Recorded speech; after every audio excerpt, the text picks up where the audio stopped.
Baru-baru ini ada kabar PPKM akan diperpanjang.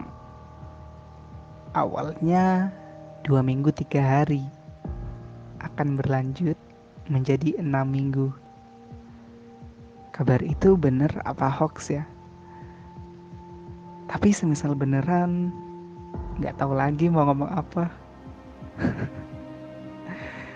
Kecewa iya, tapi rakyat kecil bisa apa kan ya? Orang yang sukanya di rumah aja kayak aku, bosan bukan kepalang. Apalagi yang biasa keluar ya kan?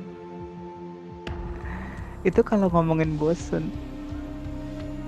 Kalau ngomongin kebutuhan rumah, pasti beda lagi.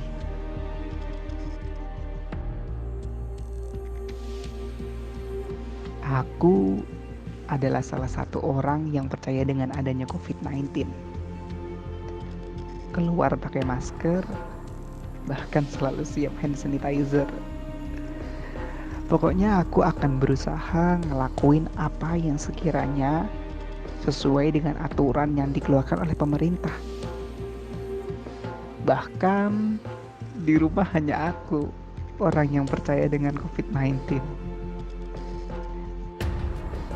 Namun, ketika mendengar PPKM akan diperpanjang membuatku penasaran.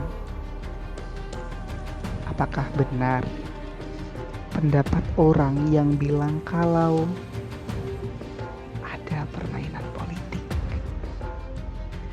Ada suatu permainan yang digunakan oleh tangan-tangan besar. Hingga akhirnya masyarakat beropini nggak ada corona itu. Misal waktunya mati ya mati. Suka kesel sebenarnya kalau dengar opini seperti itu. Tapi seiring bertambahnya usia COVID, aku belajar satu hal. Manusia beropini karena ada pengalaman. Manusia beropini karena ada informasi yang didapat.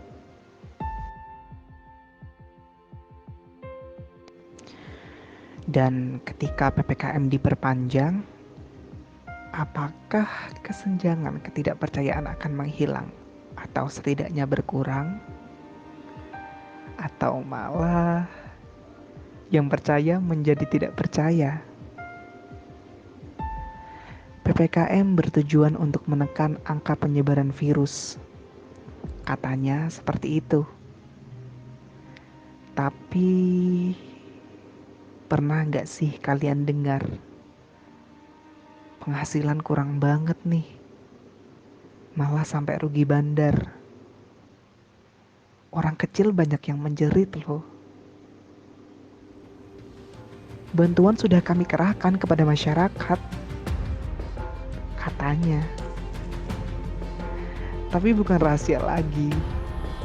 Kalau uang 100.000, turunnya jadi 50.000. Ditambah kasus korupsi di masa pandemi masih terjadi. Bahkan dilakukan oleh menteri.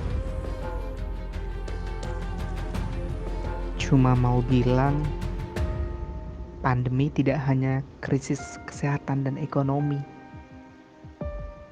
Di masa pandemi terjadi krisis kepercayaan.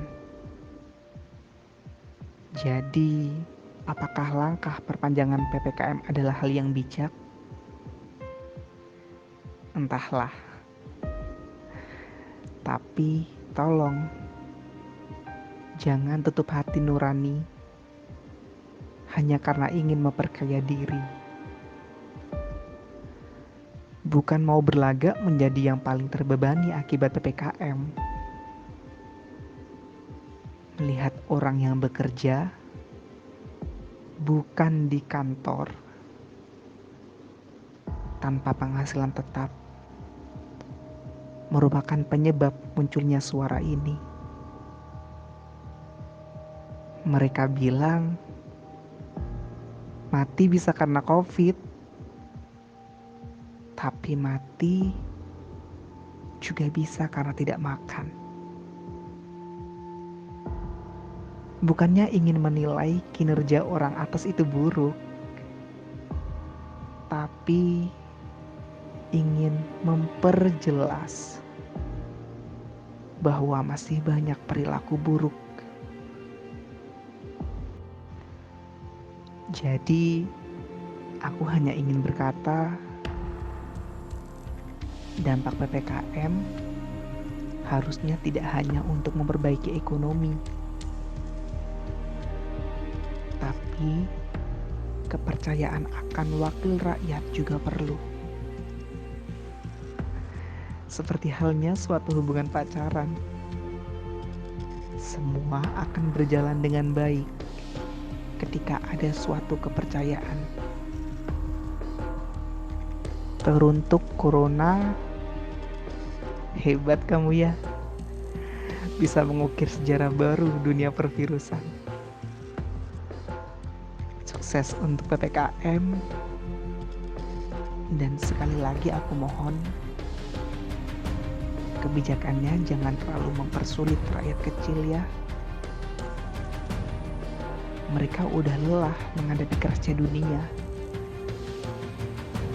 Sampai-sampai terus mengeluh kepada Tuhannya. Aku harap suara kecil ini bisa didengar.